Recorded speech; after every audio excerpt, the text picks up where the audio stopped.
Hello everyone, कैसे हैं आप सब लोग। आई होप सब अच्छे से होंगे बेटा। तो अपना जो नेक्स्ट टॉपिक है बेटा वो क्या है, टाइम ऑफ सप्लाई के जो प्रैक्टिकल क्वेश्चंस हैं। ठीक है, टाइम ऑफ सप्लाई हम देख ही चुके हैं। ठीक है, टाइम ऑफ सप्लाई डिसाइड करता है कि हाँ भी जो लिबिलिटी टू पे टैक्स है, लिबिलिटी टू पे जीएसटी है, वो कब अराइज हो रही है। ठीक है, हमने जो सबसे इम्पोर्टेंट देखा उसमें वो क्या था, section 12।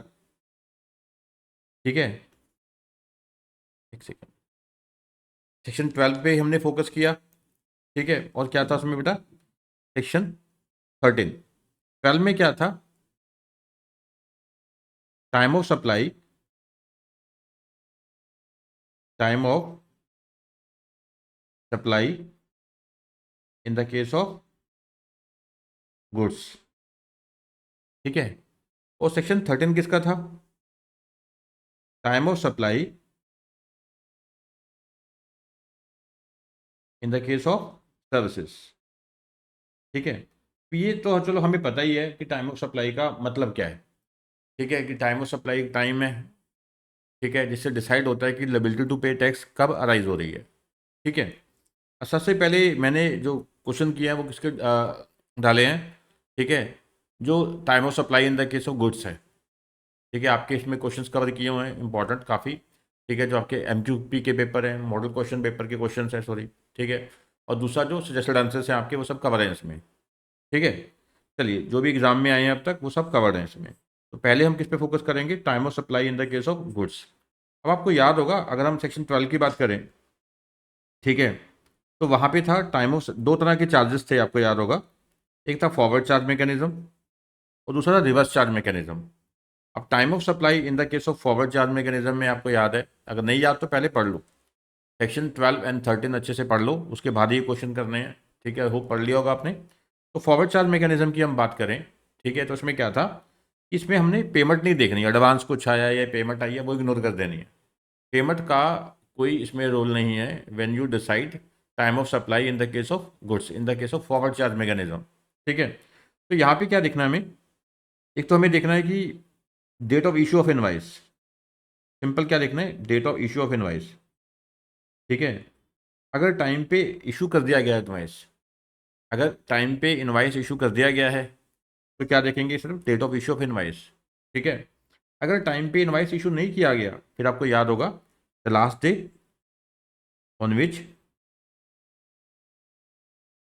Invoice should have been issued, invoice should have been issued. ठीक है, आपको याद होगा। ठीक है, मैं फिर भी इसको आपको एक बारी, ठीक है, रिमाइंड करवा रहा हूँ स्टार्ट करने से पहले। Question, date of issue of invoice हो गया, अगर टाइम पे इशू नहीं किया। ठीक है, अब डेट ऑफ इशू इनवाइस क्या है, इस डेट पे इशू किया। अगर टाइमली इशू नहीं किया, ठीक है, तो फिर क्या है, last day on which the invoice should have been issued. अब क्वेश्चन ये है कि टाइमली इनवाइस इशू किया है कि नहीं किया, ये कैसे पता लगेगा। हम सेक्शन 31 कर चुके हैं साथ साथ इसी में। 31 में आपको याद होगा दो केसेस होते हैं, एक था जहाँ पे मूवमेंट ऑफ गुड्स इन्वॉल्व है। ठीक है, वेयर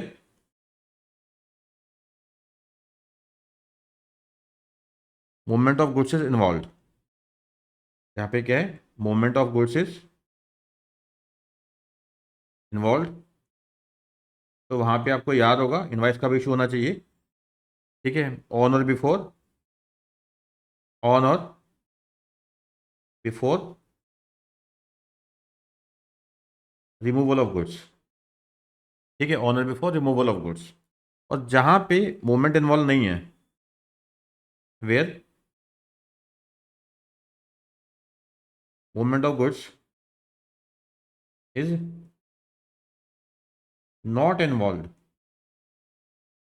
ठीक है, movement of goods is not involve, तो वहाँ पे क्या है, ऑन और बिफोर डिलीवरी। ठीक है, ऑन और बिफोर डिलीवरी। ठीक है, जहाँ पे मूवमेंट्स इन्वॉल्व है वहाँ ऑन और बिफोर रिमूवल ऑफ गुड्स। ठीक है, और दूसरा क्या है, जहाँ पे मूवमेंट इन्वॉल्व नहीं है वहाँ पे क्या था, ऑन और बिफोर डिलीवरी। तो आपको समझ आ गया। ठीक है, और दूसरा है कि जहाँ पे time of supply in case of reverse charge mechanism. ठीक है, वो भी देखते हैं हम। तो पहला हम ये सॉल्व कर लेते हैं। तो पहला ही क्वेश्चन है ये, चलिए। ठीक है, determine the time of supply in each of the following independent cases. तो ये ध्यान रखिएगा तीन अलग अलग केस हैं। ठीक है, तो जहाँ पे लिखा होता है कि ये इंडिपेंडेंट केसेस हैं, तो बस समझ जाना कि अलग अलग पॉइंट है, उसके बारे में पूछ रहे हैं। Where supply does not involve movement of goods, अब मूवमेंट तो है नहीं, ठीक है, तो इनवाइस कब तक इशू होना चाहिए? On or before delivery of goods, on or before delivery of goods, ठीक है जी। चलिए, तो क्या बोलते हैं, कहते हैं कि डेट ऑफ इनवाइस, अब आपको पता ही है अब गुड्स में क्या देखना है हमें, ठीक है, पहला कि यहाँ भी जिस दिन डेट ऑफ इनवाइस है वही क्या है, टाइम ऑफ सप्लाई है। अगर टाइम पे इशू हुआ है, अगर टाइम पे इशू नहीं हुआ तो the last day on which the invoice should have been issued. अब ये पता कैसे लगेगा टाइम पे इशू हुआ है कि नहीं हुआ? अभी हमने देखा कि जहाँ मूवमेंट ऑफ गुड्स इन्वॉल्व नहीं है, जो ये केस है, ठीक है, तो वहाँ पे क्या है, इनवाइस इशू होना चाहिए ऑन और बिफोर डिलीवरी। अब यहाँ पे डिलीवरी वर्ड यूज़ नहीं किया, यहाँ पे क्या बताया, date when goods made available to recipient, यानी कि कस्टमर आया, शॉप पे आया, मूवमेंट तो गुड्स की है नहीं, वो सामान आपसे ले गया, ठीक है, तो यहाँ पे क्या है, ये डेट ऑफ डिलीवरी आ गया एक तरह से, डेट ऑफ डिलीवरी कह सकते हैं इसको आप, गुड्स दी गई हैं, ठीक है, डेट ऑफ डिलीवरी, ठीक है। तो इनवाइस कब तक इशू होना चाहिए था? 5/10 तक, ठीक है, डेट ऑफ डिलीवरी यानी ऑनर बिफोर डिलीवरी हो गया, ठीक है। इनवाइस इशू कब हुआ? 2/10 को हो गया, 2 अक्टूबर को ही हो गया, तो यानी कि इनवाइस टाइमली इशू हो गया। इनवाइस इशू कब होना चाहिए? ऑनर बिफोर डिलीवरी, ठीक है, हो कब क्या, ठीक है, बिफोर हुआ, अच्छी बात है। अगर टाइमली इशू हो गया तो क्या देखेंगे हम, date of issue of invoice, वो क्या है 2/10, तो आंसर आ जाएगा यहाँ पे 2/10, ठीक है, तो ये हमारा आंसर आ जाएगा, हम चेक भी कर लेते हैं, ठीक है। और दूसरा क्या है कि date when the goods available to recipient है 3/10, तो 3/10 तक इनवाइस इशू होना चाहिए था, हुआ कब? 7/10 को, तो लेट इशू हुआ है, तो यहाँ पे क्या देखेंगे, the last day on which the invoice should have been issued, तो आंसर क्या आ जाएगा? 3/10, ठीक है, थर्ड थर्ड अक्टूबर। नेक्स्ट, अब ये देखो रिसीट ऑफ पेमेंट लिखा है, इसका तो हमने इग्नोर करना है क्योंकि इसका कोई रोल नहीं है। अभी हम बात कर रहे थे कि गुड्स के केस में जहाँ फॉरवर्ड चार्ज मैकेनिज्म है वहाँ पे क्या है, ठीक है, वहाँ पे पेमेंट या एडवांस का कोई रोल नहीं होता। नेक्स्ट है बेटा, इनवाइस की डेट क्या है? 4/11। गुड्स कब रिमूव हुई थी, सॉरी डिलीवरी हुई थी 6/11 को, तो इनवाइस का वो इशू होना चाहिए था लास्ट टू लास्ट 6 तक, ठीक है, हुआ कब? 4 तक, तो यानी कि 4 को इशू हुआ है इनवाइस, तो यहाँ पे क्या है, date of issue of invoice, तो यहाँ पे आंसर आ गया 4, तो पहले में आंसर आएगा 2 अक्टूबर, ठीक है, 2 अक्टूबर आ गया, ठीक है, दूसरे में क्या आया 3 अक्टूबर, तीसरे में 4, ठीक है, थर्ड आ गया, फिर 4 आ गया, ठीक है, 4 नवंबर जो भी है, ठीक है, नवंबर का केस अगला, ठीक है जी। आई होप क्लियर हो गया होगा आपको, तो कॉन्सेप्ट क्लियर है तो क्वेश्चन आप सॉल्व कर लोगे, ठीक है।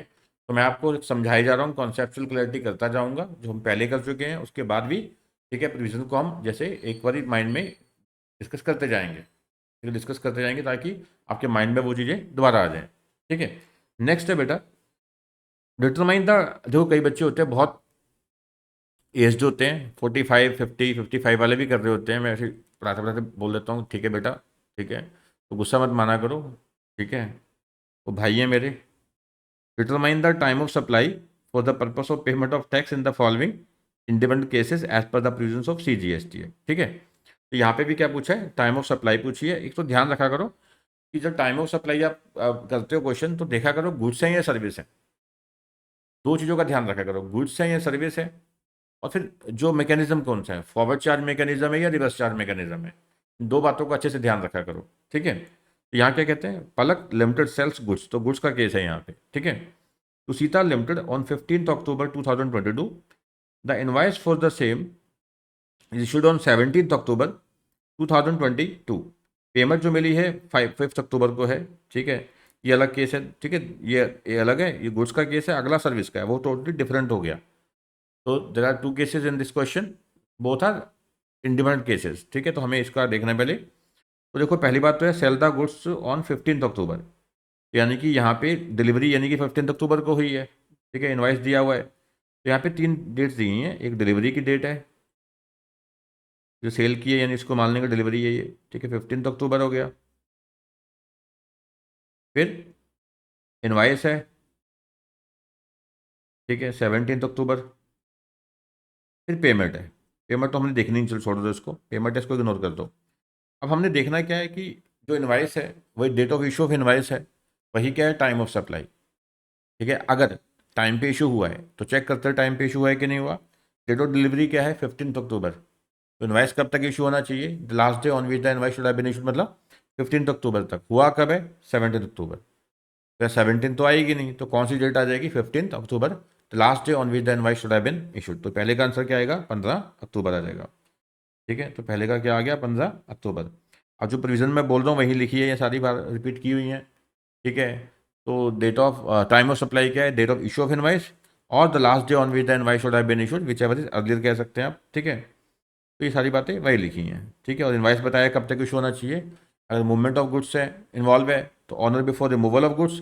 If the movement is not involve तो यहाँ पे लिखा है तो ऑनर बिफोर डिलीवर। अब यहाँ पे लिखा क्या था, यहाँ लिखा था सेल्स किया है गुड्स को 15 अक्टूबर को। ठीक है, तो सेल जब किया है इस तारीख को किया है इन्होंने 15 अक्टूबर को मान लीजिए। ठीक है, तो मतलब अब कुछ बताया तो है नहीं मूवमेंट है या नहीं है, तो मान लेंगे ठीक है मूवमेंट है, तब भी यही डेट होगी ऑनर बिफोर डिलीवरी रिमूवल। अगर मूवमेंट नहीं है तो ऑनर बिफोर डिलीवरी। ठीक है, डेट तो यही रहेगी इस केस में। ठीक है, ये समझ आ गया आपको। चलिए सिंपल है ये। नेक्स्ट है Mahadev limited provide services to Raj limited on 10 November 2022। ठीक है, अब सर्विसेज की बात है, ध्यान रखिएगा सर्विसेज की बात हो रही है। अब सर्विसेज में आपको याद होगा यहाँ पे 2 पॉइंट होते हैं। ठीक है, date of issue of invoice, time of supply जो है ये आपको याद होगा सेक्शन 13 में आता है ये। सर्विसेज का केस जो है time of supply in case of services. ठीक है, ये सेक्शन बेटा किस में आता है 13 में। ठीक है, सेक्शन नंबर किस में आ रहा है 13 में आ रहा है 13 में आ रहा है। ठीक है, यहाँ पे क्या answer, date of issue of invoice या फिर date of payment,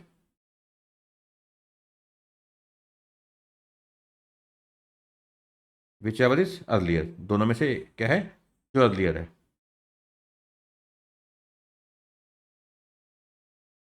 whichever is earlier, I hope समझ आ रहा होगा। ठीक है, तो टाइम ऑफ सप्लाई क्या हो गया in the case of services.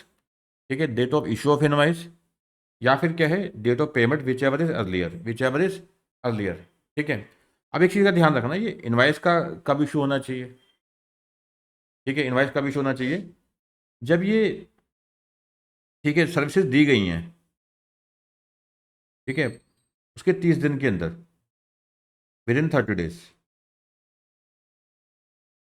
ठीक है, with in 30 days services provide की गई हैं उसके 30 दिन के अंदर इनवाइस रेज हो जाना चाहिए। अगर ये टाइमली बेसिस पे रेज हो गया यानी सर्विसेज प्रोवाइड करने के 30 दिन में रेज हो गया तो ठीक है, तो यही रहेगा date of issue of invoice या date of payment whichever is earlier. ठीक है, अगर ये 30 दिन में नहीं रेज हुआ तो इंपॉर्टेंट है। ठीक है, तो याद रखिएगा if invoice not raised with in time, time क्या है सर्विस के 30 दिन के अंदर, अगर इनवाइस सर्विसेज के 30 दिन के अंदर इशू नहीं हुआ ठीक है, तो फिर क्या होगा, date of provisioning of services, date of provisioning of services या डेट ऑफ पेमेंट,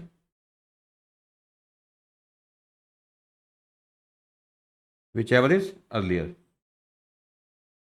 ठीक है, date of provisioning of services या date of payment whichever is earlier. ठीक है जी, तो रिपीट कर देता हूँ मैं, अगर इनवाइस टाइमली इशू हो गया तो टाइम ऑफ सप्लाई क्या होगा, date of issue of invoice या date of payment whichever is earlier. Timely issue हुआ है कि नहीं हुआ कैसे पता लगेगा, तो सर्विसेज दी गई हैं उसके with in 30 days invoice release होना चाहिए, ये हम पढ़ चुके हैं, मैं रिपीट कर रहा हूँ। ठीक है, और अगर टाइमली इशू नहीं हुआ इनवाइस यानी कि सर्विसेज देने के 30 दिन में नहीं हुआ ठीक है, तो फिर आंसर क्या आएगा, date of provision of services या date of payment whichever is earlier. ठीक है, चलिए समझते हैं। यहाँ पे कहता है कि जो सर्विसेज दी गई हैं वो कब दी गई हैं, ठीक है 10 नवंबर को, तो यानी इसके 30 दिन के अंदर इनवाइस इशू होना चाहिए। ठीक है, वो कब गया 14 नवंबर को, यानी टाइमली इशू हो गया इनवाइस, यानी कि 10 नवंबर का टाइम है जो सर्विसेज दी गई हैं। ठीक है, 10 नवंबर का टाइम था। ठीक है, जब सर्विसेज दी गई थी तो 30 दिन में रेज होना चाहिए, तो टाइम तो पड़ा है काफ़ी, अभी 30 दिन पड़े हैं, तो रेज तो अभी 3-4 दिन के अंदर ही हो गया, 14 नवंबर को ही हो गया। तो इनवाइस तो टाइम पे इशू हुआ है, जब इनवाइस टाइम पे इशू हुआ है तो आंसर क्या आएगा, date of issue of invoice, तो वो क्या होगी 14 नवंबर, तो date of issue of invoice 14 नवंबर, या फिर डेट ऑफ पेमेंट। अब पेमेंट की डेट क्या है payment is received in the bank account of Mahadev limited on 20th November and recorded in the books of account on 30th November। यानी इसमें क्या देखना होता है, आपको याद होगा, पेमेंट में देखना है क्या है कि जब बुक्स में क्रेडिट हुई है या बैंक में क्रेडिट हुई है, विच एवर इज अर्लियर। तो अब बैंक में कब क्रेडिट हुई है, 20 को, 20th को, और जो बुक्स में कब क्रेडिट हुई है, ठीक है, 30th November, whichever is earlier मतलब 20th November। तो ये date of issue of invoice हो गया, ये डेट ऑफ पेमेंट हो गया, whichever is earlier, answer आ गया 14 नवंबर। क्लियर। तो प्रोविजन में है ना बेटा, आइए देखते हैं एक बार इसमें क्या लिखा है, सेम वही जो मैंने बोला है। Invoice is issued within 30 days from date of supply और सर्विसेज। ठीक है, अगर टाइमली कहते हैं इनवाइस इशू हो गया है, यानी सर्विसेज देने के 30 दिन में इशू हो गया है, तो आंसर क्या आएगा, date of issue of invoice. ठीक है, या फिर date of payment whichever is earlier. ठीक है, विच एवर इज अर्लियर। ठीक है जी। तो therefore time of supply is the date of issue of invoice, that is 14th November। अब जो रिसीट की बात कर रहे हैं, जो पेमेंट बोला इन्होंने, डेट ऑफ पेमेंट क्या है, 20th November। तो देखना है क्या है, जब बुक्स में क्रेडिट हुआ है या बैंक में credit, which ever is earlier. तो बुक्स में कब क्रेडिट हुआ, 30th November को, और जो बैंक में क्रेडिट कब हुआ, 20th November को। तो which ever is earlier, 20th November। तो 20 नवंबर क्या बन जाएगी, डेट ऑफ पेमेंट, यानी जो ये लिखी हुई है। ठीक है, जो लिखी है 20th November, ये क्या है, डेट ऑफ पेमेंट। ठीक है, चलिए क्लियर हो गया बिल्कुल, आई होप समझ आ गया। ठीक है, तो हमने अभी तक क्या किया, दो क्वेश्चन किए हैं सिंपल से। एक हमने किया गुड्स वाला क्वेश्चन, तो जहाँ फॉरवर्ड चार्ज मैकेनिज्म है, सप्लाई ऑफ गुड्स है, तो वहाँ पे क्या देखना है हमें, date of issue of invoice, अगर टाइमली इशू हो गया है। ठीक है, नहीं तो last day on which the invoice should have been issued. अब क्वेश्चन है कि गुड्स के केस में इनवाइस कब इशू होना चाहिए, ये बात लिखी है सेक्शन 31 में। ठीक है, वो क्या बोलता है, अगर मूवमेंट ऑफ गुड्स इन्वॉल्व है तो on or before removal of goods, movement नहीं है तो on or before delivery of goods invoice raise हो जाना चाहिए। ठीक है, और फिर कौन सा क्वेश्चन किया हमने, time of supply in case of services. तो सर्विसेज में क्या बोलते हैं, date of issue of invoice. ठीक है, या date of payment whichever is earlier. ठीक है, आप पेमेंट का मतलब क्या है यहाँ पे, जब बुक्स में क्रेडिट हुआ है या बैंक में क्रेडिट हुआ है। ठीक है, विच एवर इज अर्लियर। ठीक है, सप्लायर के जब बुक्स में क्रेडिट है या बैंक अकाउंट में क्रेडिट है, विच एवर इज अर्लियर। और इनवाइस जो है, date of issue of invoice तब लेंगे अगर टाइमली बेसिस पे क्या है, इनवाइस इशू हुआ है।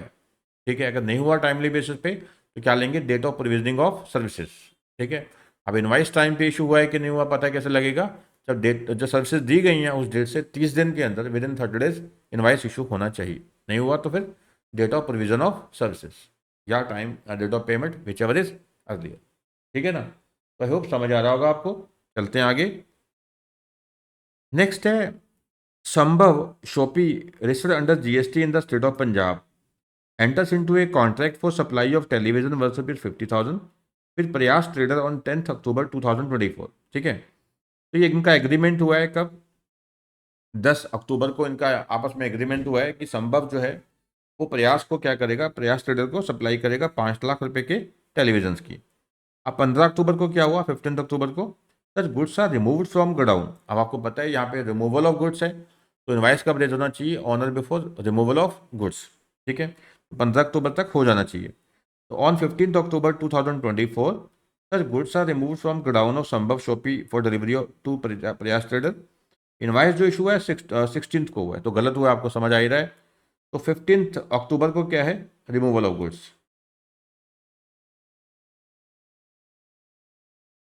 ठीक है, 15 अक्टूबर को। इनवाइस की कब इशू हुआ है, 16th को। डेट ऑफ इनवाइस क्या है, 16 अक्टूबर। ठीक है, तो इनवाइस जो इशू होना चाहिए कब होना चाहिए, ऑनर बिफोर रिमूवल, यानी 15 तक हो जाना चाहिए था, हुआ कब, 16 को। ठीक है, तो ये हम 16 नहीं लेंगे, तो यहाँ कौन से देंगे, date last day on which the invoice should have been issued, 15 अक्टूबर। ठीक है, और डेट ऑफ पेमेंट तो हमें देखनी नहीं है। ठीक है जी, ये कहता है कि as per the terms of contract payment against such supply to be made within 1 month from date of invoice beyond which a late fees of 5,000 will have to be paid by Prayas trader. ठीक है, तो 1 महीने में payment दे दो, नहीं तो हम क्या है तुमसे फाइन लेंगे। ठीक है, तो जहाँ पे गुड्स की बात हो रही है वहाँ तो हमें पेमेंट आई कि नहीं आई से मतलब ही नहीं सरकार को, वो सिंपल कहती है date of issue of invoice, अगर टाइम पे इशू हो गया है, नहीं हुआ तो the last day on which the invoice should have been issued. तो यहाँ पे last day on which the invoice should have been issued क्या है, 15th अक्टूबर, यानी जिस दिन गुड्स रिमूव हुई हैं। तो आंसर क्या आ गया 15 अक्टूबर। ठीक है, तो गुड्स के केस में आंसर आया 15 अक्टूबर। फिर इन्होंने बोला कि पेमेंट जो है 1 महीने में आनी थी, नहीं आएगी तो 5,000 रुपये चार्ज करेंगे, सप्लायर जो है 5,000 चार्ज करेगा।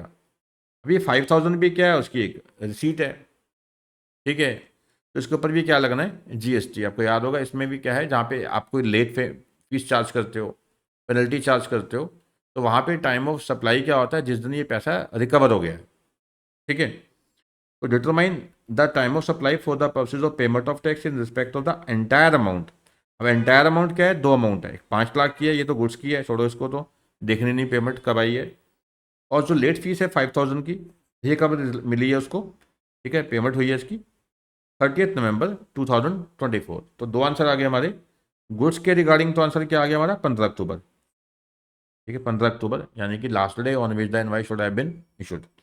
और जो लेट फाइन है 5,000 का, ठीक है, ये सेक्शन 12 क्या बोलता है कि हाँ भी जहाँ पे लेट फीस है, कोई फाइन है, पेनल्टी है, तो ये जिस दिन को रिकवर हुई है, रिकवर कब हुई है, ठीक है, ये रिकवर हुई है 30 नवंबर। ठीक है, तो ये रिकवर कब हुआ है, 30 नवंबर को हुआ है। ठीक है, तो 30 November 2024 is the date of time of supply in the case of penalty.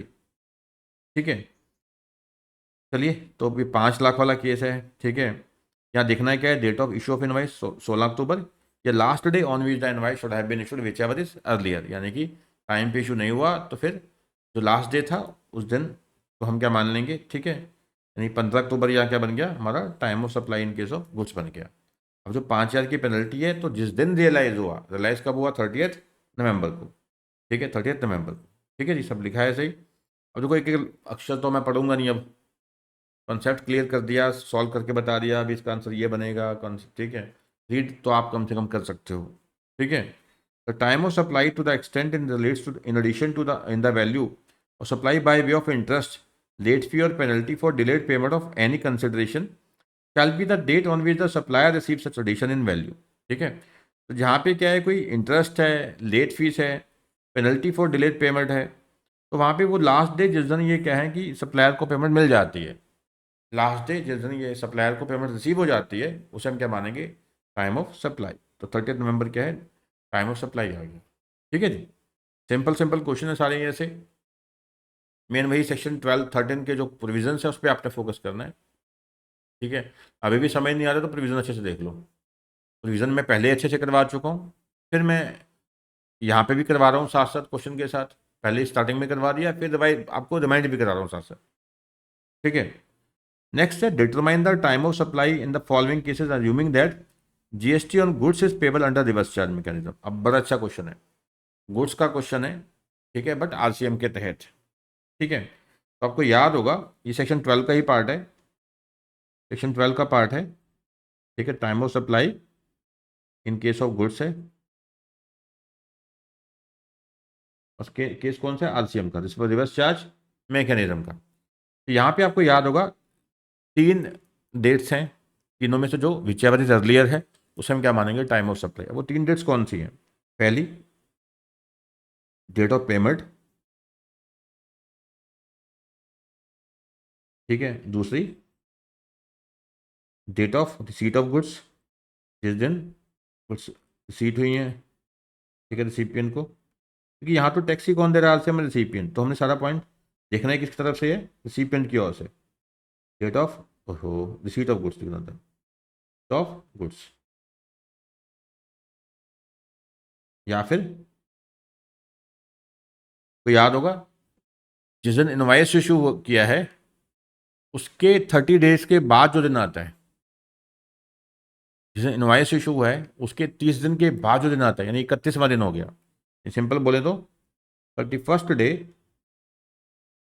From the date of issue of invoice, from the date of issue of invoice. ठीक है, इनवाइस इशू करने के, ठीक है, इनवाइस इशू करने के बाद जो 31वां दिन है, 31st डे है। ठीक है, तो इन तीनों में से क्या है, whichever is earlier, whichever is earlier आपको याद होगा। अब डेट ऑफ पेमेंट क्या है, यहाँ पे आरसीएम का केस है, यानी जो रिसिपिएंट है वो टैक्स देगा, रिसिपिएंट ने तो पेमेंट करनी है। ठीक है, पेमेंट करेगा तो उसकी बुक्स में क्या होंगी, डेबिट। ठीक है, तो यहाँ पे क्या है, डेट ऑफ पेमेंट क्या होगी, ध्यान रखिएगा, डेट ऑफ पेमेंट क्या है in the books of recipient, ठीक है, the date on of debit in the books of accounts, books में डेबिट किए हैं उसने, या जो बैंक में डेबिट हुई है, date of debit in bank account, दोनों में से क्या है, विच एवर इज अर्लियर। ठीक है, तो 3 पॉइंट है बेटा, तीनों में से जो अर्लियर है वो क्या है, टाइम ऑफ सप्लाई है। तो पहला क्या है, डेट ऑफ पेमेंट है।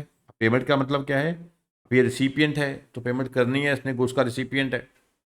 ठीक है, तो यहाँ पे क्या है, date of debit in the books, जैसे बुक्स में डेबिट हुई हैं पैसे, ठीक है, या जब बैंक में डेबिट हुए हैं, दोनों में से जो पहले है, ठीक है, विच अर्लियर है, तो वो डेट ऑफ पेमेंट होगी। दूसरा, जिस दिन गुड्स रिसीव हुई हैं इसको। और तीसरा, 31st day from the date of issue of invoice, जिस दिन इनवाइस इशू है उसके बाद जो 31वां दिन आएगा। ठीक है, इन तीनों में से क्या है, जो पहले आएगा, अर्लियर आएगा, वो क्या है, ठीक है, टाइम ऑफ सप्लाई है। ठीक है, चलिए क्वेश्चन करते हैं, बहुत सिंपल है ये, कॉन्सेप्ट क्लियर हो ही गया पहले भी, अब फिर हमने डिस्कस कर लिया। तो date of receipt of goods, ये एक पॉइंट हो गया, 2 जुलाई। Date of payment by receipt of goods, अब पेमेंट में दो चीज़ें देखनी है, बैंक में डेबिट या बुक्स में debit, whichever is earlier. तो उन्होंने केवल क्या बताया, 10 को भाई क्या हो गया, इसको सॉरी पेमेंट मिल गई है। ठीक है, उसके अलावा कुछ बताया नहीं है कि बैंक में डेबिट कब है, तो हम मान लेंगे 10 अगस्त को मिल गई, बस बात खत्म। ठीक है, तो date of receipt of goods 2 जुलाई, पेमेंट की डेट 10 अगस्त, और तीसरी कौन सी देखनी है, जिस दिन इनवाइस इशू हुआ उसके बाद जो 31वां दिन है। अब इनवाइस का दिन क्या है, जून 29, और 20 जून से हम काउंट कर रहे हैं, ध्यान से समझिएगा। ठीक है, यहाँ से 31 दिन और ऐड करने हैं, 31वां दिन, तो ये डेट काउंट मत करो। ठीक है, जिस दिन को इशू इनवाइस इशू है उसके बाद 31 दिन, तो 30 जून एक हो गया, एक दिन हो गया। ठीक है, 30 दिन जुलाई के हो गए, तो 30 जुलाई हो गई यहाँ पे, 30 जुलाई। ठीक है, यहाँ पे क्या आ जाएगा, 30 जुलाई। ठीक है, तो date of receipt of goods, date of payment, और 31st day from date of issue of invoice, वो क्या आ गया, 30 जुलाई। तो तीनों में से जो अर्लियर है, देखो कौन सा अर्लियर है, 2 जुलाई और 30 जुलाई और 10 अगस्त, ऑब्वियसली ये वाला आंसर आ गया। तो आंसर क्या आ गया, 2 जुलाई, 2 जुलाई। ठीक है, नेक्स्ट देखते हैं। तो ये हो गया हमारा date of receipt of goods 2 जुलाई, ये डेट ऑफ पेमेंट हो गया 25 जून, फिर ये यहाँ से देखेंगे 31वां दिन, 31st डे। ठीक है, तो यहाँ पे भी सेम वही हो जाएगा, 31st डे यानी कि 30 जुलाई। ठीक है, तो 2 जुलाई, जून 25, और 30 जुलाई, विच एवर इज अर्लियर, 25 जून। क्लियर है सर। नेक्स्ट है, 2 जुलाई को क्या हुआ है, ठीक है, हमारे को गुड्स रिसीव हुई हैं और पेमेंट 2 किस्तों में आई है यहाँ पे, तो दो आंसर बन जाएंगे। ठीक है, तो एक तो बन जाएगा यहाँ पे, ऐसे यहाँ कर लेते हैं। ठीक है, दो क्वेश्चन बना लेते हैं, तो गुड्स तो दो सेम ही डेट को रिसीव हुई हैं, जुलाई 2, यहाँ पे 2 जुलाई 2। ठीक है, पेमेंट की डेट 2 हो गई यहाँ पे, 30 जून, और दूसरी कौन सी होगी, ठीक है, 20 जुलाई। ठीक है, और यहाँ से लेके ये क्या है, date of issue of invoice, तो यहाँ से 31st डे वही हो जाएगा, दोनों केस में 30 जुलाई, यहाँ भी 30 जुलाई, और यहाँ पे भी 30 जुलाई। तो दो केस बन गए, एक ही पॉइंट में दो केस बन गए हमारे, एक ही पॉइंट में दो केस बन गए। ठीक है, तो इसमें पहले का क्वेश्चन सॉल्व करते हैं, 2 जुलाई, 30 जून और 30 जुलाई, whichever is earlier, obviously क्या है, 30 जून।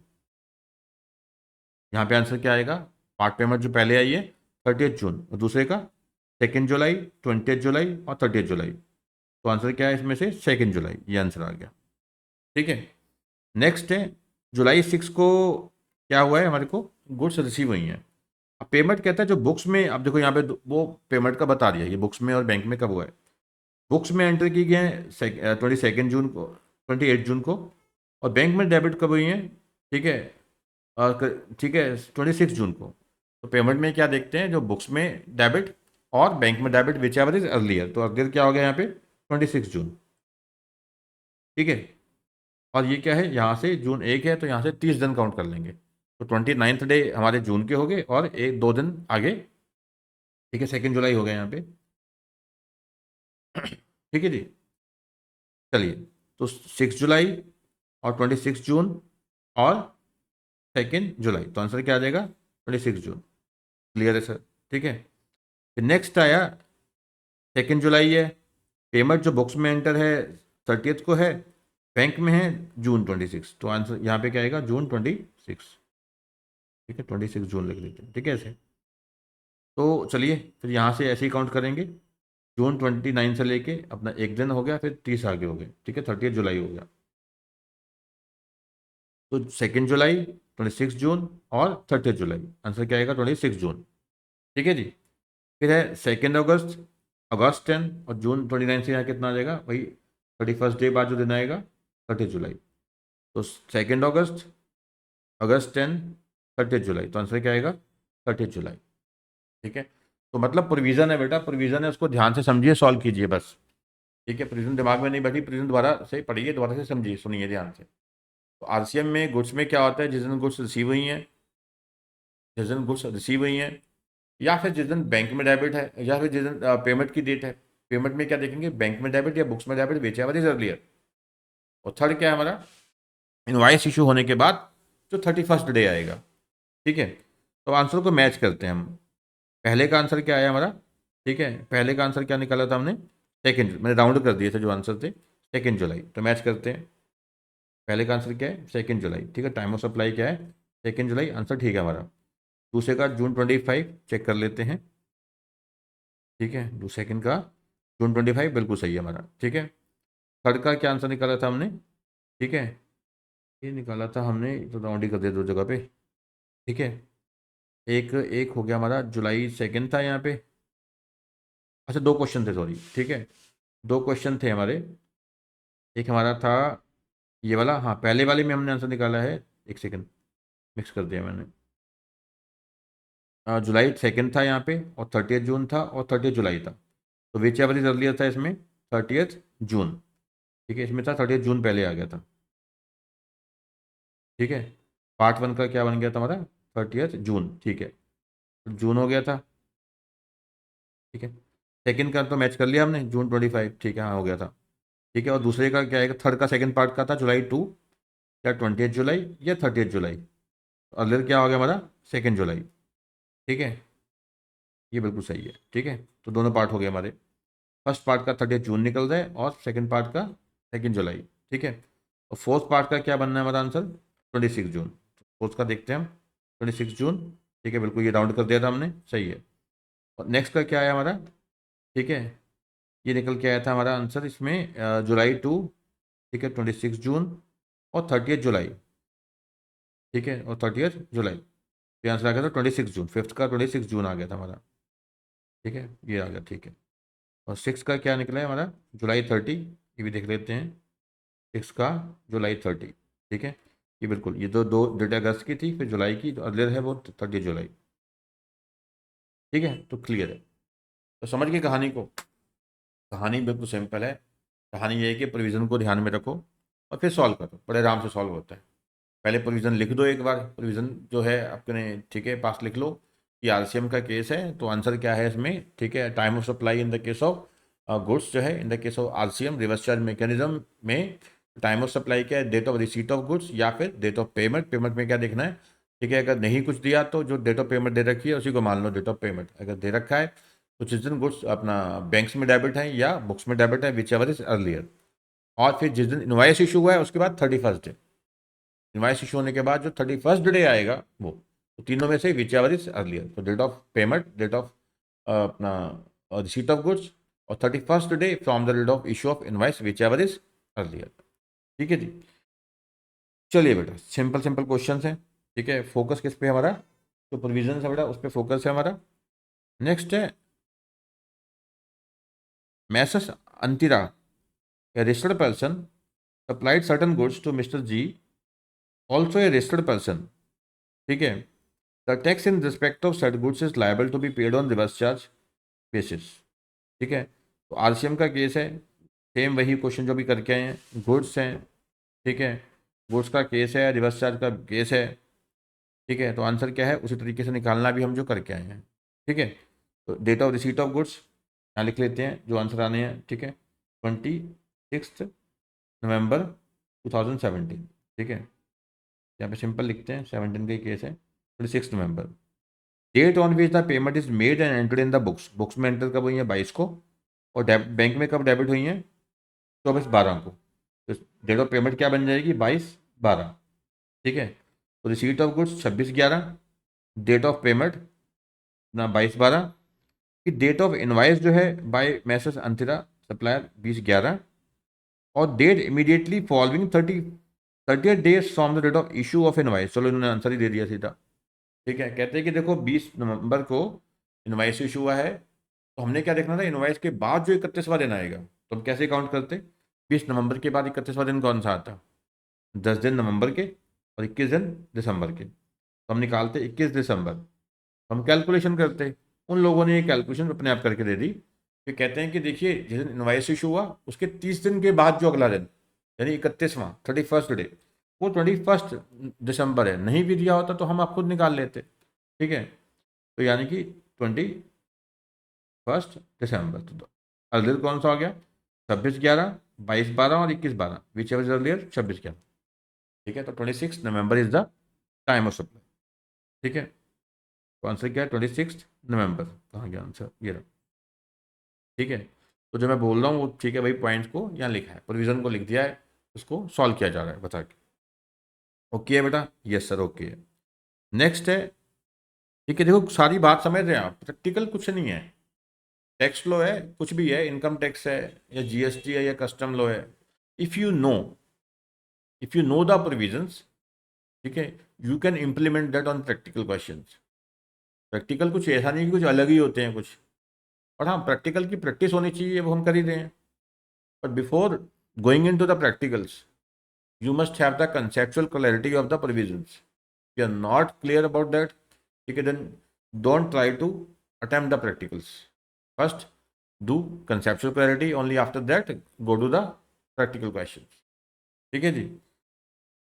Mr. J received an advance of 25,000 for the supply of goods। अब देखो गुड्स के केस में एडवांस तो देखना ही नहीं हमने, पेमेंट को देखना ही नहीं है। ठीक है, तो आपको पता ही है यहाँ तो क्या देखना है, date of issue of invoice, अगर टाइम पे इशू हो गया, नहीं हुआ तो last day on which the invoice should have been issued. आप सिंपल भाषा में ऐसे भी कह सकते हैं, date of issue of invoice और last day on which the invoice should have been issued whichever is earlier, तो भी एक ही बात है। ठीक है, तो कहते हैं एडवांस रिसीव हुआ है 7 मई को 25,000, गुड्स की डिलीवरी हुई है 16 मई को। ठीक है, साइड पर लिख लो डिलीवरी ऑफ गुड्स, तो आपको पता है कि गुड्स जब डिलीवर होती हैं, ठीक है, यानी मूवमेंट ऑफ गुड्स इन्वॉल्व नहीं है, तो on or before removal delivery of goods. ठीक है, तो डिलीवरी कब हुई है गुड्स की, ये लिख लेते हैं, इंपॉर्टेंट है।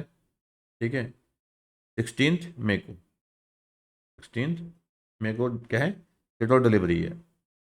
इनवाइस रेज किया है उसने, ठीक है, 20 जून को, तो इनवाइस कब इशू होना चाहिए था ऑनर बिफोर डिलीवरी, तो डिलीवरी कब थी 16 में। ठीक है, तो डेट ऑफ इनवाइस क्या है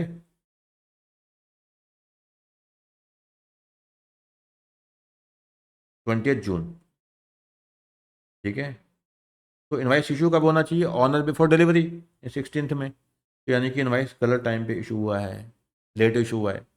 ठीक है, तो आंसर क्या आएगा हमारा डिलीवरी। ठीक है, ये जो डेट ऑफ डिलीवरी है 16 में क्या हमारा टाइम ऑफ सप्लाई बन जाएगा, सिंपल। ठीक है, तो कहता है रिसीव द बैलेंस पेमेंट। अब पेमेंट तो देखनी नहीं ना हमने, पेमेंट पहले आई है बाद में आई है, डजेंट मैटर। ठीक है, what will be the time of supply for above transaction under GST law for the purpose of payment of tax, बता दिया हमने। कहता है कि what will be your answer if the above information related to service instead of goods, ये तो change हो जाएगा। ठीक है, पहले तो हमने गुड्स के हिसाब से देखा, गुड्स में बहुत सिंपल है।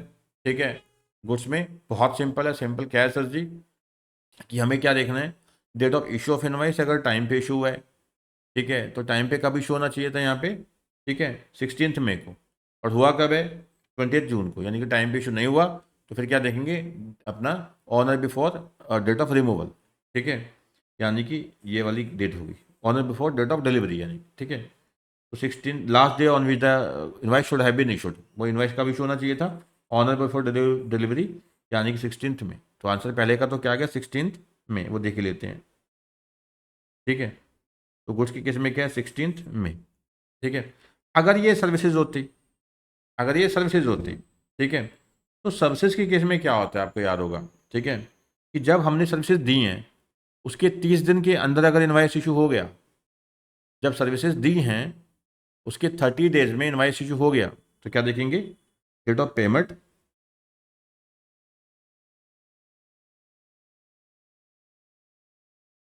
ठीक है, और date of issue of invoice, whichever is earlier, whichever is earlier. ठीक है, पहले तो हम ये देखते हैं कि क्या जब इनवाइस इशू, जब अपना डिलीवरी दी, गुड्स की सर्विसेज दी गई हैं सॉरी, जब सर्विसेज दी गई हैं, क्या उसके with in 30 days invoice issue हुआ है कि नहीं हुआ। अब डिलीवरी ऑफ गुड्स को हम क्या मान रहे हैं यहाँ पे, अपना सप्लाई ऑफ सर्विस, तो सर्विस दी गई है 16 मई को, इनवाइस इशू कब तक होना चाहिए, मई के हमारे पास 15 दिन हो गए, ठीक है, और 15 दिन हमारे पास जून के हो गए, तो 15 जून तक इनवाइस इशू हो जाना चाहिए था। 15 जून तक हमारे पास इनवाइस इशू हो जाना चाहिए था। ठीक, 15 जून तक इनवाइस इशू हो जाना चाहिए था। ठीक है, तो हुआ नहीं, इनवाइस कब इशू हुआ 20 जून को, तो यहाँ पे लेंगे हम date of provisioning of services. Provisioning मतलब वही जो सर्विसेज दी गई हैं, ठीक है, यहाँ पे लिखा है कुछ उसके अलावा। ठीक है जी, और साथ में क्या है कि हाँ, मान लीजिए कि ये गुड्स सर्विसेज की है instead of goods, and mister J would have provided services on 16 में 2023। ठीक है, हाँ, डेट वही मान ली उन्होंने जब डिलीवर गुड्स की थी 16 को, उसी डेट को क्या मान लिया कि इस दिन सर्विसेज दी गई थी। ठीक है, तो जो मैं बता रहा हूँ कि अब 16 मई के 30 डेज में इनवाइस इशू होना चाहिए था, तो हुआ, आंसर है नहीं। ठीक है, तो एक तो ये समझिए आप, इनवाइस जो है 30 दिन में इशू होना चाहिए था, यहाँ पे बताया कुछ के नहीं, नहीं नहीं। ठीक है, टाइम ऑफ सप्लाई क्या है, तो हम बात कर रहे हैं earliest of the following, date of invoice. ठीक है, अगर विद इन इशू हो गया है टाइम, ठीक है, अगर नहीं हुआ तो फिर क्या है, डेट ऑफ ओरिजिनल सर्विस और date of receipt of payment compare करेंगे, विच एवर इज अर्लियर। तो हमारे इस एग्जाम्पल में जो एडवांस रिसीव हुआ है हमें, ठीक है, पहले कब आया है 7 मई को, 7 मई को हमें 25,000 मिला है। ठीक है, तो डेट ऑफ पेमेंट के आगे दो क्वेश्चन बन गए इसमें, एक पेमेंट जो पहले आई है, एक बाद में आई है। तो सर्विसेज के केस में हम क्या देखते हैं, डेट ऑफ पेमेंट भी साथ में देखते हैं, तो पेमेंट दो बार ही है, तो क्वेश्चन दो बन गए एक तरह के। तो एडवांस रिसीव कब हुआ है, ठीक है 7 मई को, ठीक है 7 मई को, और सर्विसेज जो दी गई हैं 16 मई को। इनवाइस जो इशू हुआ है 20 जून को, यानी हम जो बात कर रहे हैं कि ये डिले हुई है, 30 दिन में नहीं हो पाया, बैलेंस 20 जून को। ठीक है, तो पहला है जो एडवांस आया, उसके केस में क्या बनेगा आंसर। ठीक है, तो जो सर्विसेज दी गई हैं, सर्विसेज दी गई हैं वो डेट देखेंगे। ठीक है, वो डेट क्यों देख रहे हैं, क्योंकि डेट ऑफ प्रोविजन होगी। हम क्या बात कर रहे हैं, date of payment, date of payment देखनी है, या date of issue of invoice whichever is earlier. But अगर इनवाइस टाइम पे इशू नहीं हुआ, तो date of provisioning of service, यानी जब सर्विस दी गई है, तो सर्विस दी कब गई है फिर, ठीक है 16 मई को, तो डेट ऑफ पेमेंट क्या होगी 7 में, तो पहले वाला हिस्सा है 7 में। ठीक है, या फिर date of provisioning of services 16 में, विच एवर इज अर्लियर 7 में, तो पहले का आंसर आ गया 7 में। और जो रिमेनिंग पोर्शन है, ठीक है, वो कब मिला है उसको, बैलेंस रिसीव कब हुआ है 20 जून को, 20 जून को पेमेंट आ गई, या फिर जब वो सर्विसेज की प्रोविजनिंग की गई है 16 मई को, 16 में, विच एवर इज अर्लियर 16 में।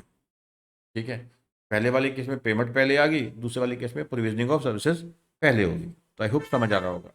तो आप कॉन्सेप्ट को फोकस कीजिए बेटा, कॉन्सेप्ट पे फोकस कीजिए, कॉन्सेप्ट पे। कॉन्सेप्ट क्या बोलता है कि सर्विसेज के केस में जो टाइम ऑफ सप्लाई है, ठीक है, सर्विसेज के केस में जो टाइम ऑफ सप्लाई है वो क्या है, ठीक है, वो सिंपल है कि date of issue of invoice और date of payment whichever is earlier. ठीक है, अगर ये टाइम पे इनवाइस इशू हो गया है, और टाइम पे कब है, मतलब जो सर्विसेज प्रोवाइड की गई हैं उसके विद इन 30 डेज, तो इस केस में हुआ है इनवाइस 30 दिन के अंदर, नहीं हुआ, तो फिर क्या आएगा यहाँ पे अपना टाइम ऑफ सप्लाई, तो date of provisioning of services या डेट ऑफ पेमेंट। अब पेमेंट दो हैं इस केस में, तो क्वेश्चन दो बन जाएंगे अपने आप ही। ठीक है, तो प्रोविजनिंग ऑफ सर्विसेज क्या है 16 मई को, यहाँ पे 16 मई को, ठीक है, प्रोविजनिंग ऑफ सर्विसेज हो रखी है, ठीक है। और पेमेंट जो है 2 तारीख है, तो 2 क्वेश्चन बन गए। हम देख लेंगे क्या, date of provisioning of services या date of payment whichever is earlier. I hope सब समझ आ रहा होगा। देखो बेटा, जब तक खुद से इसको साथ साथ सॉल्व नहीं ना करोगे तब तक नहीं होने वाला ये।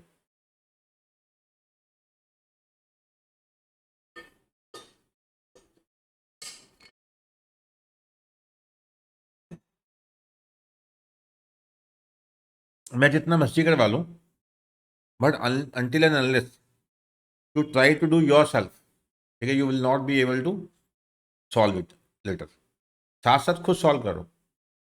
क्वेश्चन जैसे ही देखो आप पढ़ लेते हो तो खुद सॉल्व करके देखो, फिर वीडियो को ऑन कर दो, मैच करो भी, हाँ भी कैसे कैसे हुआ है। ठीक है, फिर मैच करो कैसे कैसे हुआ है। ठीक है, सीधा ये नहीं कि मेरे को ही सुन रहे हो आप। ठीक है जी, चलिए नेक्स्ट है, ABC and company, a cost accountants firm issued invoice for services render to mister Ram on 5 August. ठीक है, तो इन्होंने इनवाइस का भी इशू किया है। ठीक है, issued invoice for services render to mister Ram on 5 August. Services दी हैं भाई कॉस्ट अकाउंटेंट फर्म ने। ठीक है, 5 अगस्त को क्या है, इनवाइस रेज कर दिया। टाइम ऑफ सप्लाई बताना है, ये अलग अलग केस है, ध्यान रखना। ठीक है, 4 केस अलग अलग हैं। पहला, provision of services were completed on 1 जुलाई 2017, और दूसरा फिर अलग केस हो गया। ठीक है, तो अब देखिए कि इनवाइस कब इशू हुआ है, 5 अगस्त को। सर्विसेज कब दी गई है, 1 जुलाई को। ठीक है, तो अब 1 जुलाई को सबसे जब दी गई है उसके 30 दिन के अंदर क्या इनवाइस रेज हुआ, क्या उसके 30 दिन के अंदर इनवाइस रेज हुआ, नहीं हुआ। 1 जुलाई से लेके कहाँ पहुँच गई, 5 अगस्त, यानी 34 दिन के करीब हो गया। 30 दिन एक हो गए और 5, 35 डेज हो गए। तो जहाँ within 30 days invoice raise नहीं हुआ, तो वहाँ टाइम ऑफ सप्लाई क्या है, date of provisioning of services या date of payment whichever is earlier. Payment की डेट दी नहीं है क्योंकि ये अलग केस है। ठीक है, तो यहाँ पे क्या है, date of provisioning of services answer आ जाएगा। ठीक है, प्रोविजनिंग कब हुई है, 1 जुलाई को। ठीक है, तो यहाँ पे क्या है, इनवाइस इशू होना चाहिए था within 30 days from the date of services. ठीक है, सर्विसेज कब दी है, ठीक है जी, प्रोविजनिंग है यानी कि 1 जुलाई। ठीक है जी, अब 1 जुलाई के 30 दिन यानी कब खत्म हो रहे हैं, 31 जुलाई को। बट इनवाइस कब इशू किया, 5 अगस्त को, यानी इनवाइस लेट इशू हुआ है। तो date of provisioning of services या date of payment whichever is earlier. तो पहले केस तक तो अभी क्या है, इन्होंने पेमेंट की डेट दी नहीं है, तो date of provisioning of services को ही क्या मान लेंगे, टाइम ऑफ सप्लाई, यानी 1 जुलाई को ही क्या मान लेंगे, टाइम ऑफ सप्लाई। ठीक है, तो पहले वो लिख दिया अभी टाइम ऑफ सप्लाई क्या है, date of issue of invoice, अगर टाइम पे इशू हो गया, नहीं हुआ तो प्रोविजन ऑफ सर्विस, और साथ में क्या देखेंगे, date of payment whichever is earlier. ठीक है, time of supply in the independent cases क्या है, पहले का 1 जुलाई आंसर आ गया। ठीक है, क्योंकि टाइम जो इनवाइस है वो 30 दिन में इशू नहीं हुआ। सेकेंड केस क्या है, प्रोविजनिंग जो है वो 15 जुलाई को है। इनवाइस कब तक इशू होना चाहिए, 16 डेज हो गए जुलाई के, 16 डे जुलाई के, और 14 हो गए हमारे, 14 डेज हो गए अगस्त के। तो 14 अगस्त तक क्या है, इनवाइस रेज हो जाना चाहिए था। तो हुआ कब है, 5 अगस्त को, बिल्कुल सही टाइम पे हो गया।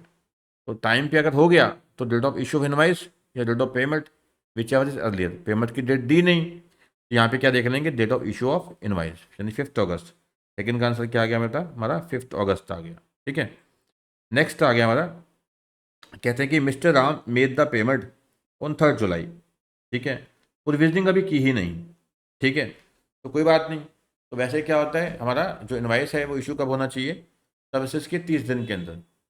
ठीक है, तो सर्विसेज की एंट्री डाली नहीं भी किस दिन को दी गई है। ठीक है, वो कहते हैं प्रोविजनिंग अभी करनी है, तो हम सिंपल देख लेंगे, date of issue of invoice या date of payment whichever is earlier. Payment हुई है 3 जुलाई को, और जो इनवाइस रेज हुआ 5 अगस्त, whichever is earlier 3 July, खत्म कहानी। ठीक है, 3 July will be the time of supply of services as payment received for invoice date. Simple हो गया, चलो ठीक है। लास्ट है हमारा, कहते हैं कि इनवाइस इशू हुआ 5 अगस्त को, और mister Ram made the payment on 15 अगस्त। ठीक है, वेयर प्रोविजन ऑफ सर्विसेज पर अभी प्रोविजनिंग यहाँ भी नहीं हुई, प्रोविजनिंग लास्ट केस में भी नहीं हुई। तो देखना है क्या है, सिंपल हमें date of issue of invoice यानी 5 अगस्त या 15 अगस्त जो पेमेंट आई बेचे एवर दिया, दिख ही रहा है हमें 5 अगस्त। ठीक है, बहुत सिंपल है बेटा, बहुत simple question, very very very very simple. ठीक है, क्यों सिंपल है भाई, प्रोविजनिंग की बात। ठीक है, हमें क्या समझ आ रही है, ठीक है, हमें प्रोविजन समझ आ रही है। प्रोविजन समझ आ रही है तो कोई दिक्कत नहीं है। नेक्स्ट है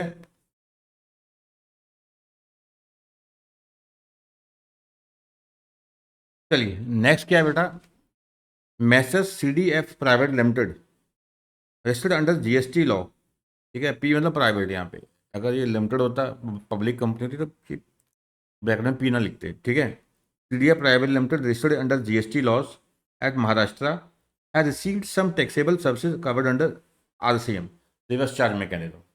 ठीक है, तो यहाँ पे समझिए ध्यान से, सर्विसेज हैं, दो चीज़ पे फोकस कीजिए, एक तो सर्विसेज हैं और दूसरा RCM है। ठीक है, अभी तक ये ऐसा कोई क्वेश्चन नहीं किया हमने। RCM जो किया है वो कौन सा किया बेटा हमने, जो RCM वाले क्वेश्चन किए हैं वो गुड्स वाले किए हैं, सर्विसेज के नहीं किए। ठीक है, तो डाटा दे रखा है हमें, तो आपको याद करना है कि हमें यहाँ पे था क्या हमारा क्वेश्चन। ठीक है, तो सेक्शन 13 था हमारा, अभी तक हमने हर तरह के क्वेश्चन कर लिए। सेक्शन 12 में time of supply in case of goods देख लिया हमने, forward charge mechanism, date of issue of invoice, या last day on which the invoice should have been issued, अगर टाइम पे इशू नहीं हुआ तो। और रिवर्स चार्ज मैकेनिज्म का भी देख लिया हमने गुड्स में, तो क्या था, डेट ऑफ पेमेंट, पेमेंट में क्या था, बैंक में डेबिट या बुक्स में डेबिट, विचएवर रख लिया। ठीक है, डेट ऑफ पेमेंट या date of receipt of goods, या फिर क्या था 31st day from the date of issue of invoice.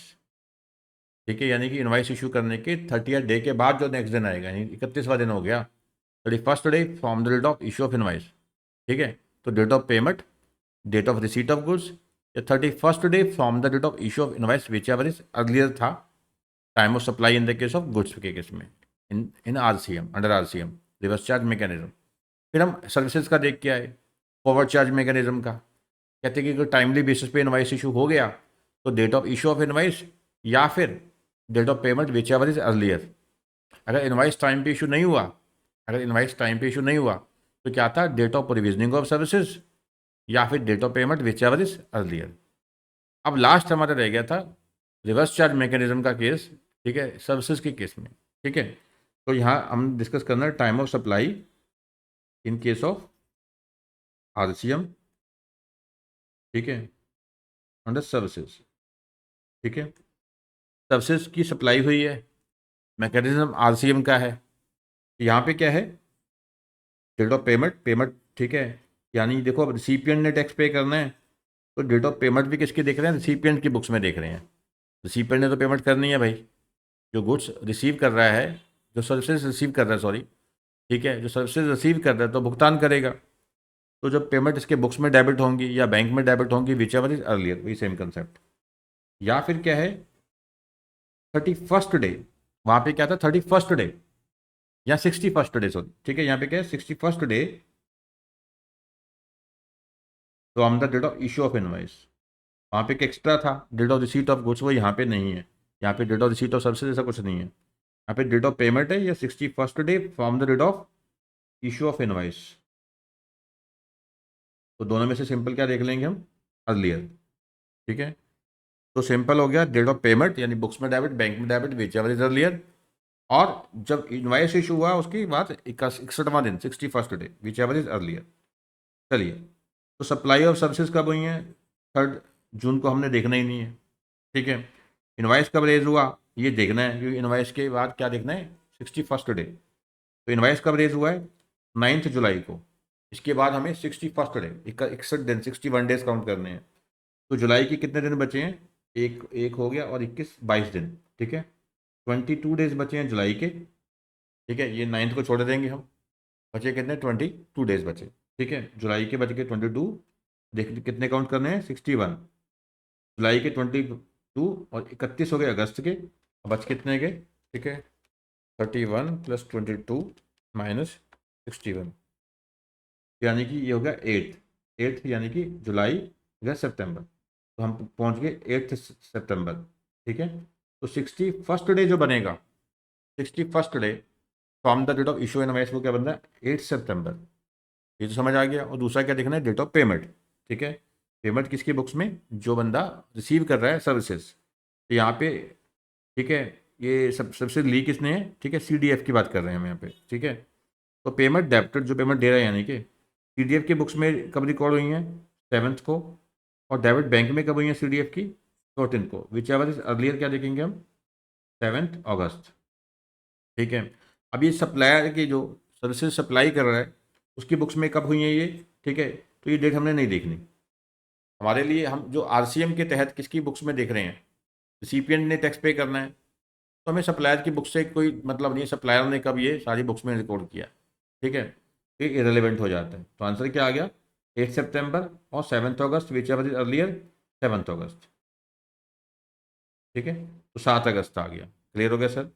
ठीक है, तो ये सारी स्टोरी वही है, आंसर है तो बता दिए, डेट ऑफ पेमेंट है, या फिर जिस दिन इन्वाइस इशू हुआ उसके बाद 60 डेज के बाद जो दिन आएगा, यानी 61st day from the date of issue of invoice, whichever is earlier. अब पेमेंट की डेट पता ही है, बैंक में डेबिट, बुक्स में debit, whichever is earlier. तो पेमेंट की डेट कौन सी आ जाएगी, 7 अगस्त, ये हम कर चुके हैं अभी। ठीक है, 7 अगस्त। ठीक है, और दूसरा जो 8 सितंबर क्या है, ठीक है, जो 61st डे आ रहा है। ठीक है, 8 सितंबर क्या है, जो 61st डे आ रहा है, तो यानी कि दो डेट होगी हमारे पास, 7 अगस्त और दूसरा 8 सितंबर, विच एवर इज अर्लियर 7 अगस्त, ये हमने भी ये निकाला है। ठीक है, 7 अगस्त। ठीक है, ये बोला। ठीक है जी, ये ठीक है, 7 अगस्त आ गया। चलिए, और दूसरा और पूछा इन्होंने एक और इसमें पॉइंट, ये कहते हैं कि what would your answer be different in one above if services supplied on 11 जून। देखो, सर्विसेज जब मर्जी सप्लाई की है उससे हम यहाँ मैटर ही नहीं कर रहा, क्या हम देख ही क्या रहे हैं, जब इनवाइस इशू हुआ है उसके बाद 61st डे, या date of payment whichever is earlier. ठीक है, ये जो सर्विसेज कब दी गई हैं, प्रोविजनिंग ऑफ सर्विसेज कब हुई है, ये तब है फॉरवर्ड चार्ज मैकेनिज्म है सर्विसेज के केस में, सर्विसेज के केस में फॉरवर्ड चार्ज मैकेनिज्म है, तो देखना है। ठीक है, यहाँ तो हमने इनवाइस के बाद 61st डे और date of payment whichever is earlier, बस कहानी खत्म। ठीक है, इसे कोई मैटर नहीं करेगा, remain same, because important date is issue of invoice by the supply. जब इनवाइस इशू हुआ है वही इंपॉर्टेंट है, क्योंकि वहाँ से हमें काउंट करने हैं 61 डेज। ठीक है, नेक्स्ट है यहाँ पे कंसल्टेंसी सर्विसेज हैं, तो ध्यान रखना सर्विसेज का केस आ गया। ठीक है, तो यहाँ पे कोई आरसीएम का केस नहीं है, तो simple date of issue of invoice, अगर टाइम पे इशू हो गया इनवाइस तो ठीक है, तो date of issue of invoice या date of payment whichever is earlier. अगर इनवाइस टाइम पे इशू नहीं हुआ तो date of provisioning of services और date of payment whichever is earlier. तो हम पहले सबसे पहले ये देखते हैं इनवाइस के टाइम पे इशू हुआ है। ठीक है, तो कहते हैं कि देखो सर्विसेज कब दी गई हैं कंसल्टेंसी की, 10 अप्रैल को। इनवाइस चेक करते हैं कब इशू हुआ है। ठीक है, तो इनवाइस का दिया ही नहीं है। ठीक है, इनवाइस का दे ही नहीं रखा। टाइम ऑफ सप्लाई, अच्छा अच्छा दिया हुआ, sorry. Calculate the time of supply assuming mister Kedar issues invoice on question 1 15th, यानी दो क्वेश्चन बन गए। इनवाइस क्या है 15 अप्रैल को, ठीक है, और सिचुएशन 2 क्या है 15 मई को। तो क्वेश्चन इसमें दो बन गए, और दो में भी क्या है, दो बन गए, हर एक में दो बन गए, चार क्वेश्चन हो गए। कि जो पेमेंट है ना, पहले इसको एडवांस आया 10,000 8 फेब को, 1 अप्रैल को सॉरी, बैलेंस फिर कब आया इसको 16 मई को। ठीक है, तो एक क्वेश्चन है उसमें दो हैं, फिर अगला क्वेश्चन है उसमें दो हैं। ठीक है, तो पहले का हम देखते हैं, पहले का। ठीक है, इनवाइस कब इशू हुआ है 15 अप्रैल।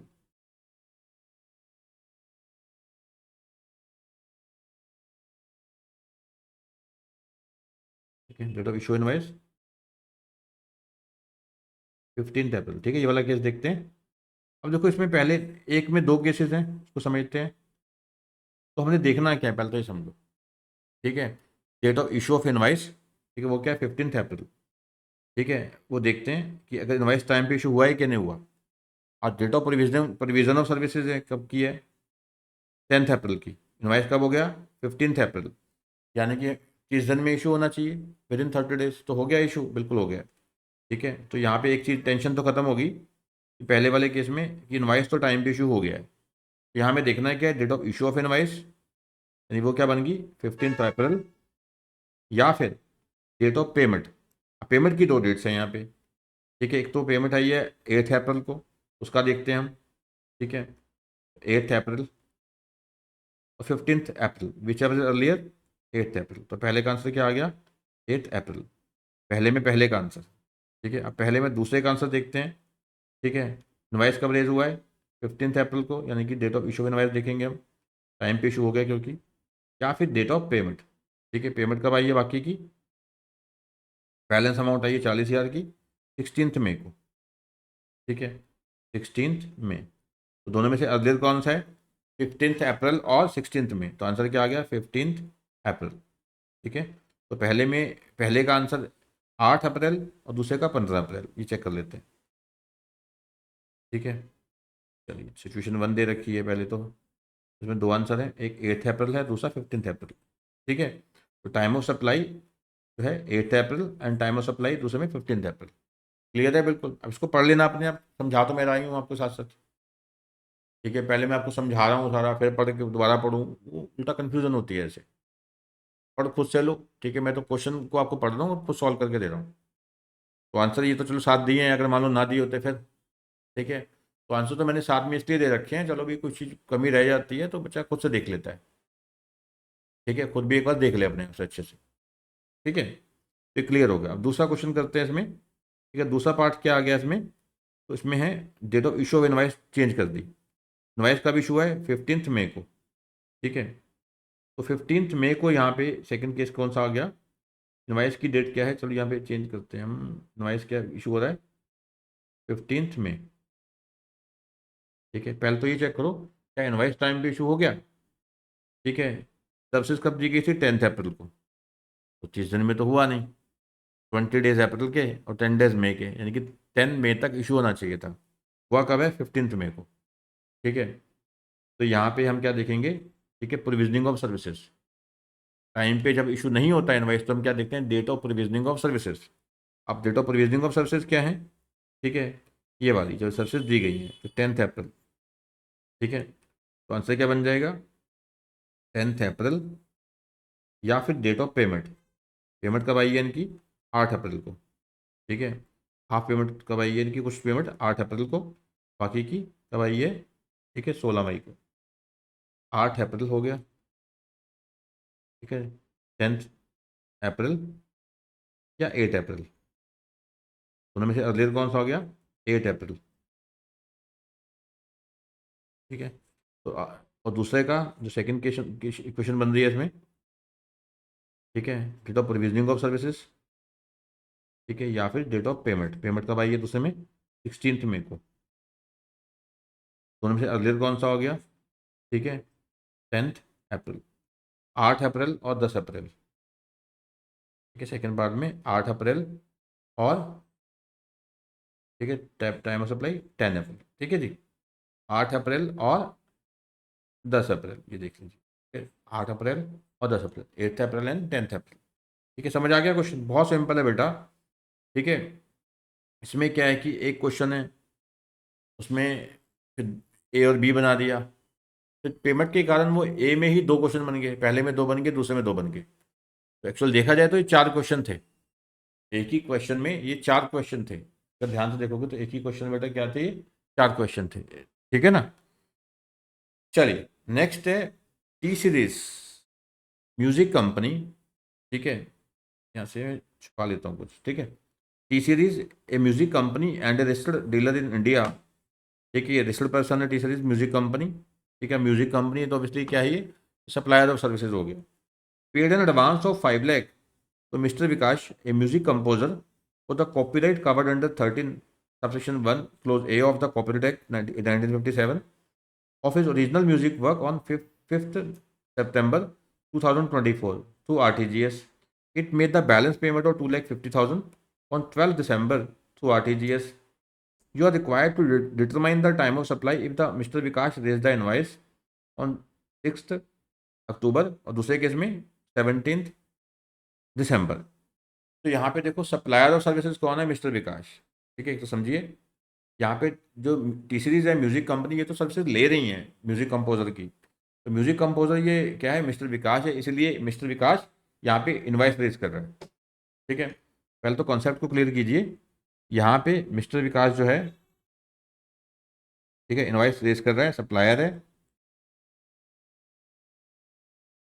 ठीक है, और जो टी सीरीज है, ठीक है, वो यहाँ पे क्या है, रिसिपिएंट है।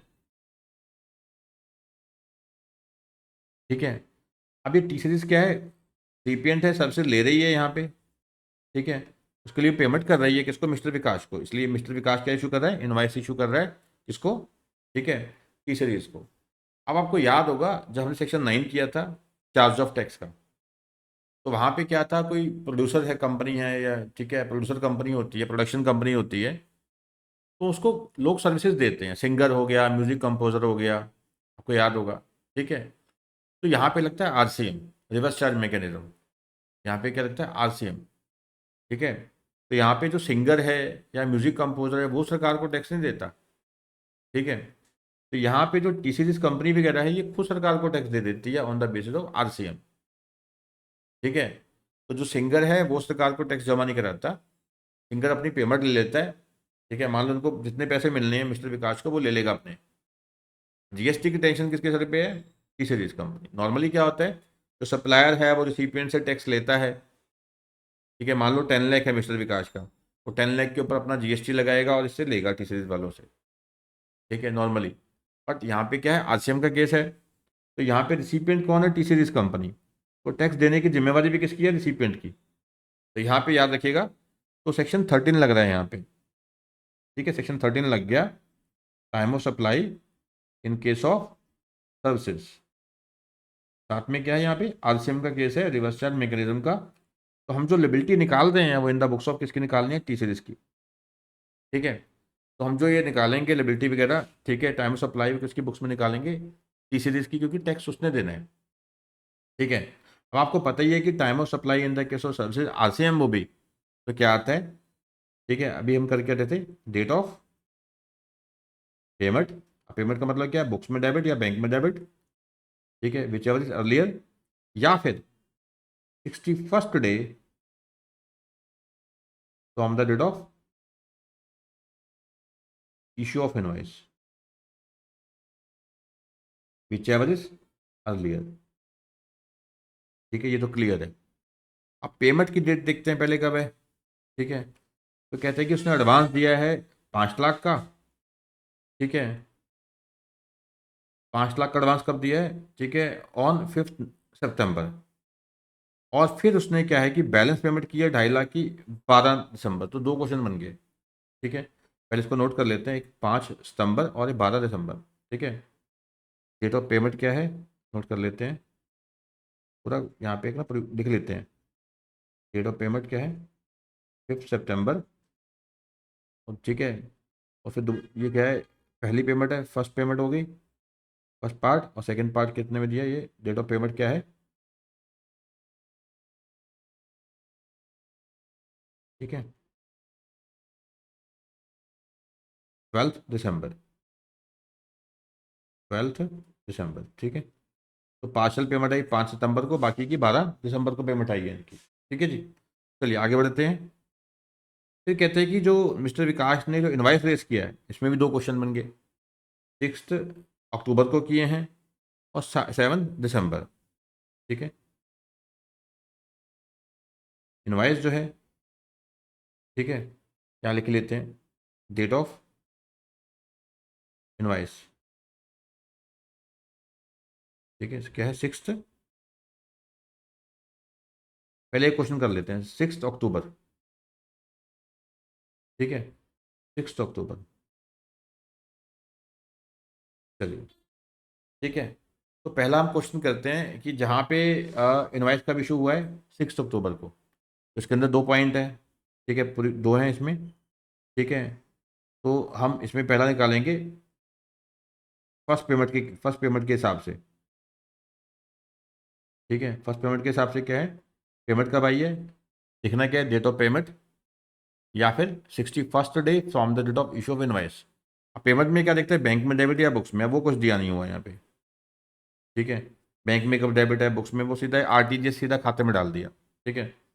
तो चलिए क्वेश्चन सॉल्व करते हैं। तो फर्स्ट पेमेंट के हिसाब से देखें तो date of payment, date of payment, ठीक है, वो क्या है, 5 नवंबर, या फिर क्या बेटा, 61st day from the date of issue of invoice, ठीक है। अब इनवाइस इशू कब हुआ है, 6 अक्टूबर को, तो यहाँ से 61 डेज, अक्टूबर के कितने बचे 25, और अक्टूबर का नवंबर आ गया 30 डेज हो गए 55, और फिर हमें करने 61, ठीक है 6 दिन बच गए। तो ये अक्टूबर नवंबर दिसंबर, 6 दिसंबर आ गई, सॉरी, ठीक है 6 दिसंबर। तो 61st डे आ गया हमारा from the date of invoice. दोबारा देख लेते हैं बेटा एक बारी, ठीक है। इनवाइस की डेट क्या है 6 अक्टूबर, तो अक्टूबर के कितने बजे 25 डेज, नवंबर के 30, 61 में से 61 टोटल काउंट करने हैं, तो 55 के, दिसंबर के यानी कि 6, ठीक है। तो दोनों में से अर्लियर कौन सा आ गया 5 नवंबर, पहले का आंसर क्या आ गया 5 सितंबर, सॉरी ये 5 सितंबर, ठीक है। फिर करते हैं बी। तो यहाँ पे क्या क्या है, अब पार्शल पेमेंट जो कब आई है 12 दिसंबर, ठीक है। तो 12 दिसंबर आ गया डेट ऑफ पेमेंट, या फिर जो 61 days from the date of invoice, ठीक है। तो वही तो सेम ही आएगा, इनवाइस का वही सेम कर रहे हैं हम। इनवाइस के बाद, ठीक है, अगर 61 डेज काउंट करते हैं तो 6 दिसंबर, तो 6 दिसंबर और 12 दिसंबर, विच एवर इज अर्लियर, ठीक है 6 दिसंबर, ठीक है।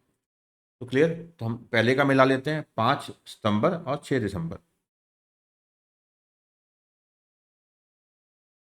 ठीक है। तो सारी चलो वेट लिखी हुई है, ठीक है। टाइम ऑफ सप्लाई पहले केस में क्या आ गया, ठीक है 5 सितंबर, केस 1 5 सितंबर और 6 दिसंबर, ठीक है। ये हमने किया 5 सितंबर और 6 दिसंबर, क्लियर है सर, ठीक है। और दूसरा केस क्या है हमारा, डेट ऑफ पेमेंट चलो वही है। अब इनवाइस कब इशू हुआ है हमारा, ठीक है, डेट ऑफ इनवाइस 17 दिसंबर, ठीक है। अब देखिए सेकंड केस है, अब 17 दिसंबर, ठीक है, इनवाइस की डेट है, इनवाइस डेट, ठीक है। पेमेंट डेट देखते हैं कौन सी थी, डेट ऑफ पेमेंट क्या है, दोबारा लिख लेता हूँ मैं, यहीं पे लिख लेता हूँ, क्या बोलते हो, 5 और 12, 5 सितंबर 12 दिसंबर, 5 सितंबर 12 दिसंबर, ठीक है। ये क्या है पेमेंट, ये पहला केस है पेमेंट का, ये ठीक है पार्शल होगी और ये पेमेंट बैलेंस होगी, ठीक है। चलो अब इसका पहला पार्ट सॉल्व करते हैं इसका, ठीक है। पेमेंट की डेट क्या है 5 सितंबर, और दूसरा 61st day from the date of issue of invoice, ठीक है। तो इनवाइस कब इशू हुआ है 17 दिसंबर, तो दिसंबर के कितने बच गए, ठीक है 14 डेज, ठीक है 14 डेज दिसंबर के बचे, और जनवरी के ले लेंगे 31, ठीक है। और 61 है, इसमें से हमारे 14 एक निकल गए, 31 एक, फेब के कितने हो गए 16, ठीक है। दिसंबर जनवरी फरवरी, तो ये हो गया 16 फेब। तो अर्लियर कौन सा आ गया 5 सितंबर, ठीक है सर। सेकंड दूसरा केस आ गया हमारा, ठीक है। पेमेंट कब आई है हमारी 12 दिसंबर को, इनवाइस के बाद जो हम दिन काउंट कर रहे हैं 61st, ठीक है, वो आ गया 16 फरवरी। अर्लियर कौन सा हुआ 12 दिसंबर, तो आंसर क्या आया 6 सितंबर 12 दिसंबर, चेक कर लेते हैं, ठीक है 12 दिसंबर और आ गया,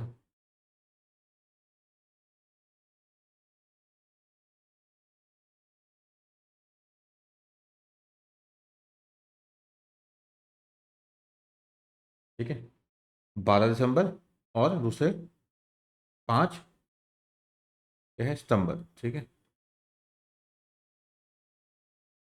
ठीक है जी 12 दिसंबर 5 सितंबर, ठीक, ठीक है 5 सितंबर 12 दिसंबर, ठीक है जी। तो मतलब क्वेश्चन कहने का भाव क्या है, इतना कंफ्यूज नहीं होने का है, सिंपल समझिए कि प्रिविजन पे फोकस कीजिए। तो यही क्वेश्चन थे हमारे, तो हमने अच्छे से कर लिए हैं, ठीक है।